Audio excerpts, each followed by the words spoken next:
আজকে মহরম। আজকে সবাই খিচুড়ি আর গরুর মাংস রান্না করবে। তো আমার মাই ডিয়ার হাজব্যান্ড আবার এত খিচুড়ি পছন্দ করে না, কারণ পরশুদিন খিচুড়ি রান্না করছিলাম।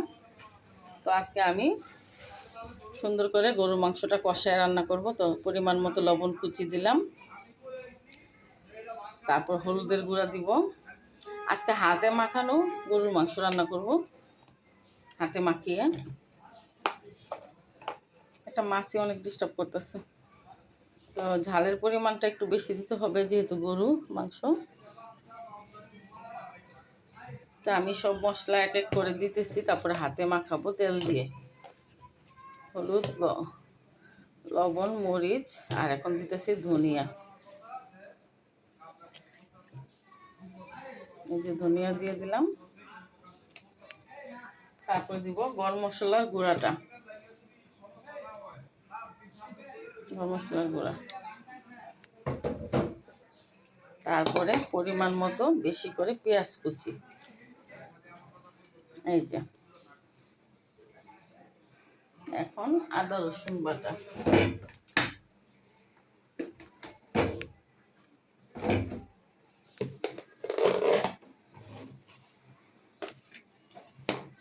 আদা রসুন বাটা। আদা রসুন বাটাটা বেশি দিলে মাংসটা খেতে অনেক বেশি মজা লাগে। একটু ঝোল ঝোল করে রান্না করব।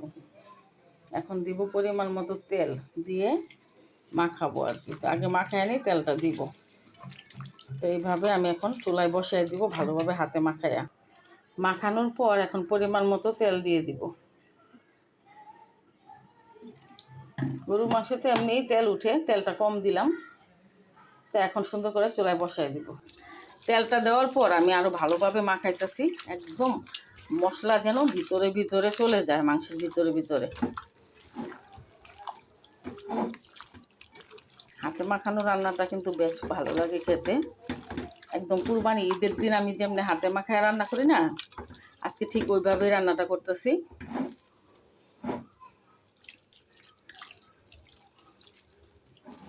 একদম এখন চুলার আঁচ দিয়ে দিলাম।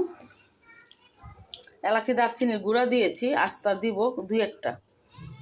আদা রসুন আমি আরেকটু দিয়ে দিলাম। আদা রসুনের বাটিটা ধুয়ে একটু হালকা পানি দিলাম। আর এখানে শাহি মশলা, গরুর মাংসের যে শাহি মশলার যে গুঁড়াটা, সেটাও আমি 1 চামচ দিব, না 2 চামচ দিব। তাহলে গ্রেভি হবে, ঝোলটা খেতেও অনেক মজা লাগবে। এই ঝোলটা রুটি দিয়ে, যে কোনো ভাত দিয়ে, পোলাও দিয়ে, সব কিছু দিয়ে অনেক বেশি মজা লাগে এভাবে রান্না করলে।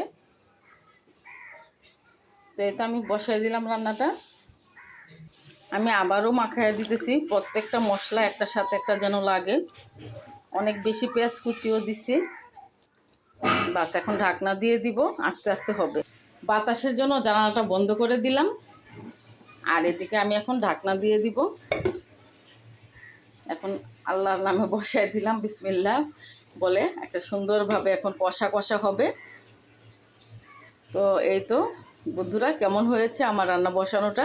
আজকে পুরো রেসিপিটা তোমাদের সাথে শেয়ার করলাম। এলাচ দারচিনি গুঁড়া দিয়েছি দেখে অল্প সামান্য এলাচ দারচিনিও দিলাম, লবঙ্গ। এখন ঢাকনা দিয়ে জাল করব, অনেকক্ষণ কষাবো। তো এটাই আমার রান্না, এবং ফাইনাল লুকটাও তোমাদের সাথে শেয়ার করবো আরেকটা ভিডিওতে।